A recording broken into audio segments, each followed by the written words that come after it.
Sri Aurobindo Ghose, Aurobindo, described by Romain Rolland as the Prince of Indian Thinkers, was born in August 1872. He spent his childhood in England and received his education at Manchester, London and Cambridge. His stay in England greatly shattered his faith in the European civilization. He returned to India in 1893 and served in various capacities. While he was in service with Gakwad of Baroda, he studied Indian languages and Sanskrit. This provided Aurobindo an opportunity to know about the ancient Indian culture. The ideas of Sri Aurobindo greatly differ from other political leaders.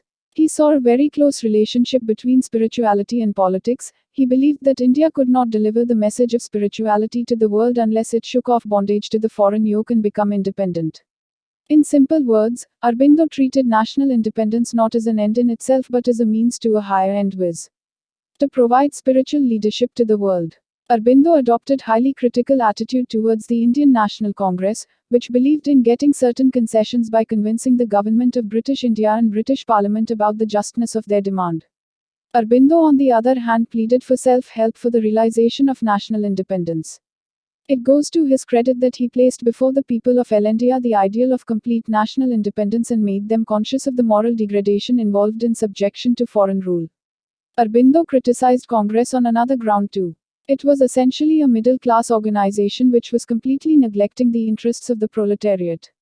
Aurobindo emphasized the need of educating and enlightening the masses. Aurobindo was also highly critical of the British government and the British institutions. This critical attitude was on two counts. First, he wanted to undermine the faith of the Indians in the superiority of the British institutions.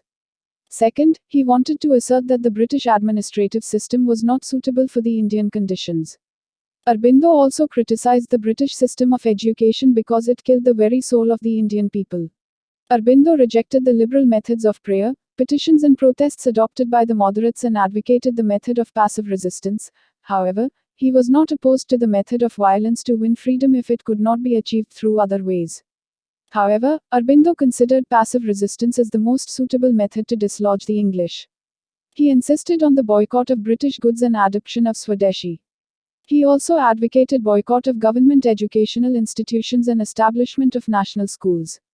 The people were also asked to boycott courts of justice and settle their disputes outside. Aurobindo said that if the government tried to suppress the passive resistance of the people by use of force, the people could use violence. Aurobindo advocated a new type of nationalism which was quite independent of the nationalism of moderate Congress leaders. He provided an element of spiritualism to nationalism. Aurobindo wanted India to be free so that he could serve the cause of humanity and carry the will of God. Aurobindo represented the synthesis between the genius of the West and of the East. His outstanding contributions to Indian political thought include placing of the ideal of complete independence before his countrymen, imparting of a new direction to the nationalist movement by lifting it from the low material plane to the higher spiritual level, emphasis on the involvement of the masses in the national movement, advocacy or the doctrine of passive resistance long before Gandhi started his non-violent, non-cooperation and civil disobedience movement, inspired the revolutionary movement in Bengal by asserting that every nation has a right to resort to violence to attain independence if other methods fail, and the concept of human unity.